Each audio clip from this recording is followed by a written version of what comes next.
Hello everyone. This is Rahul Bhoyar. Welcome to my YouTube channel AI with Rahul.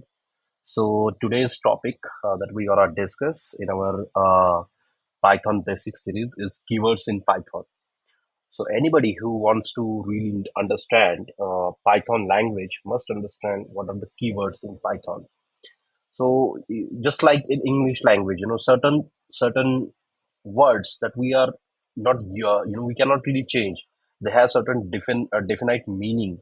They are the part of the structure of that language. Let's take the example of English. We do have the words like the, is, are, and then we have a lot of suffix like ing. I mean, these are the words which do not carry any absolute meaning, but they give meaning to the other words. Like, if I say an apple, then it does start. We come to know that there is one apple. For that matter, if I say I'm swimming, that ing gives a present tense form to that verb.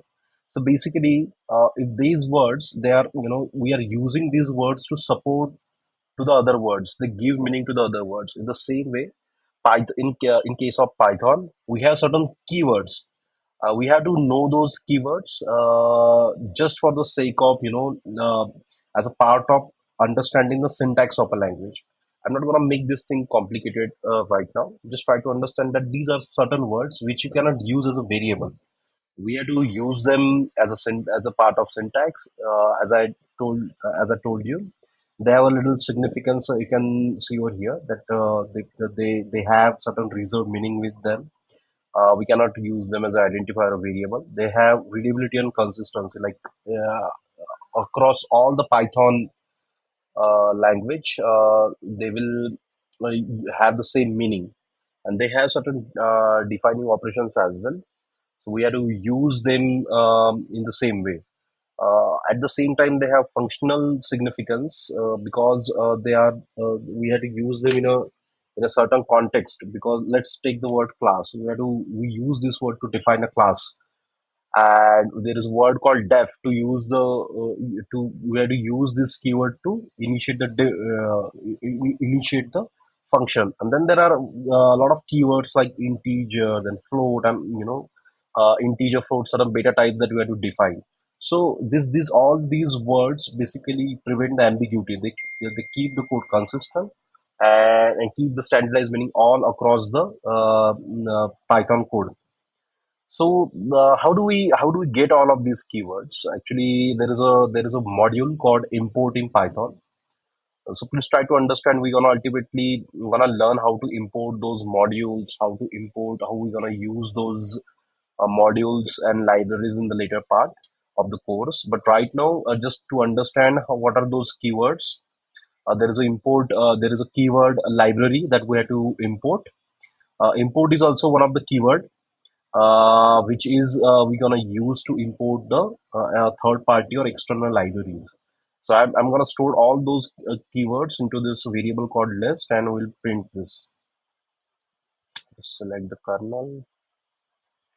You can see these are those keywords. I will, for your simplicity, I will print them for keyword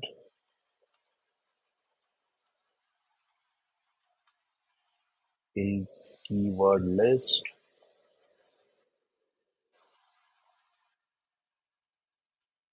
Print print keyword. Oh, sorry, this is not.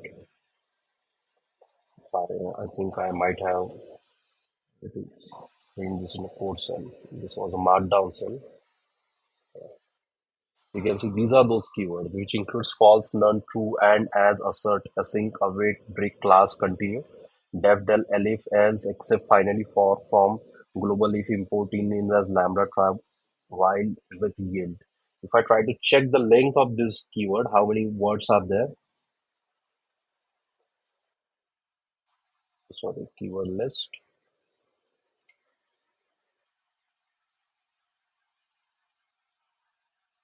Yeah, so there are 35 keywords in the Python.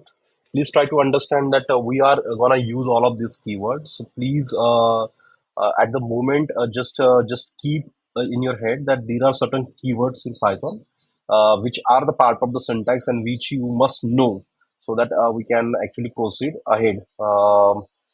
Each of this keyword has its own significance, which I'm gonna take once once we're gonna start using these keywords. Eventually, we'll come to know its significance, its importance, and how we're gonna use it in our practical case cases. So that's all from today. Thank you guys. Thank you for listening, and please do likes and subscribe. We're gonna again meet into the next lecture. Until then, tada, bye bye. Yeah.